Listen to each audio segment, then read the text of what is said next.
My name is Tom, I'm 36, I'm from Turner's Cross. I had testicular cancer and this is my story.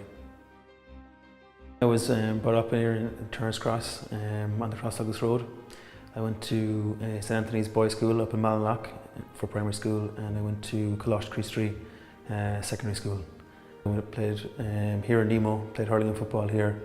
I would have played tennis up in Ballinlough, played soccer with Tramore Athletic, played rugby with Dolphin. So kind of had a taste for all sports before I eventually, I suppose, just settled with hurling and football. I'm employed below in MSD in Brinny. I'm a chemical engineer. I went to college in CIT. I'm married to Siobhan, and I have one baby girl. She's going to be 2 now in December. We would have to go back maybe 7 years, back to 2005. We were getting ready for a county final, and it was the end of a drill. I got a sliotar flush in the groin, essentially. It was something that I thought nothing of at the time, that you'd just walk it off and that the initial pain would subside at some stage. But later on that evening when I got home, I tried to go to bed, but 2 o'clock at night I said that the pain was too much, and I ended up in accident emergency. And what had happened was that I had actually developed a hydrocele on my left testicle. Subsequently that would have increased in size, and further down the line it involved an operation to remove it.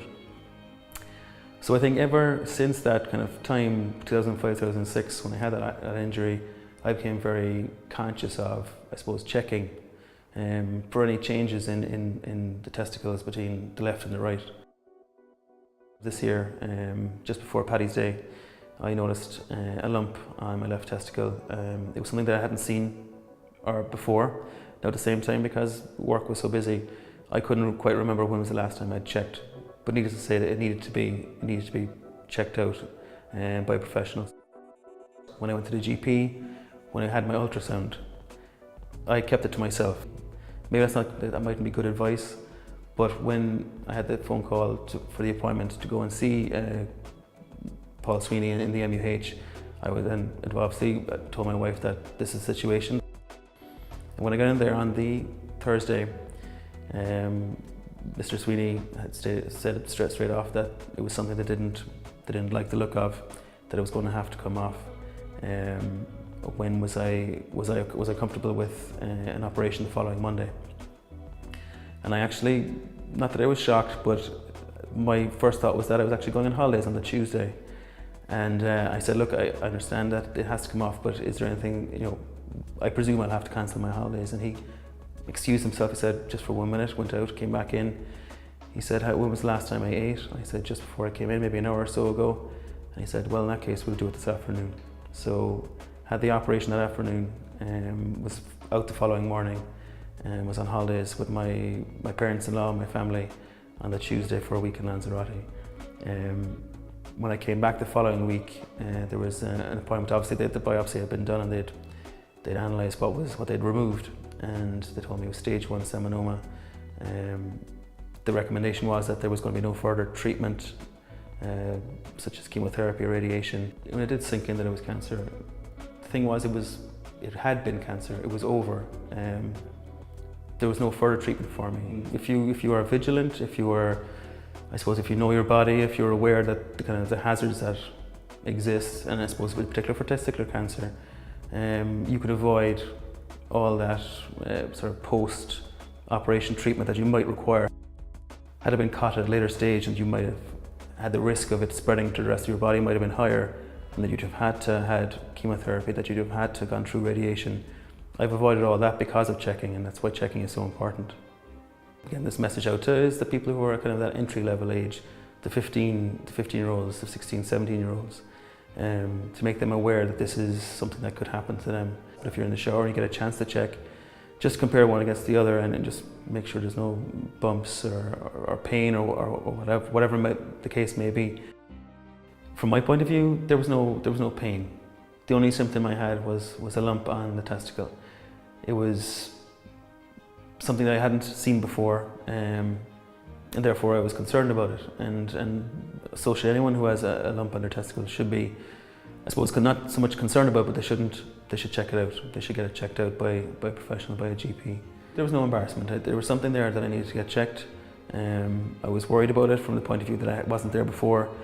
I wasn't able to tell myself what it was, so I needed to understand what it was, and was there anything I needed to do to get rid of it. I wasn't lucky enough to have someone come in and talk to me about testicular cancer and make me aware of the illness itself, especially among young men.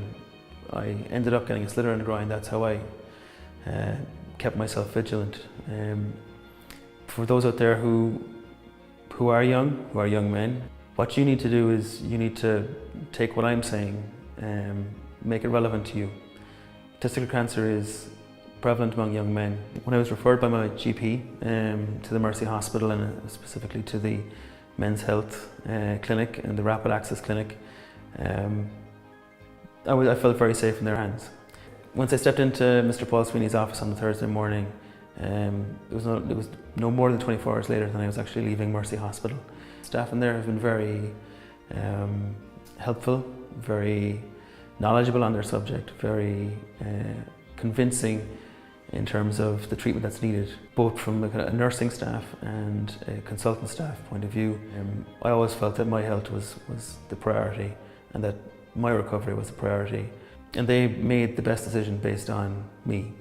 And from that point of view, I was very thankful that it was the Mercy Hospital that I was referred to. Since March, I've reevaluated, I guess, my priorities in life. But my family is number one, and that balance has certainly been shifted. Since the operation, as part of this monitoring protocol, rather than a chemotherapy or radiation treatment, I'm back in to the Mercy every 3 months, where I have a series of CT scans or X-rays just to monitor my body essentially and the next likely place that the cancer could spread to, even though the risks are quite low. The staff from the Men's Health Clinic were very supportive and have offered their ear if there's anything I need to talk to them about, if anything I need explaining. The door is always open, and that was made very clear to me that anytime I needed their support, they'd be there to listen or to have a cup of tea, essentially is what I was told.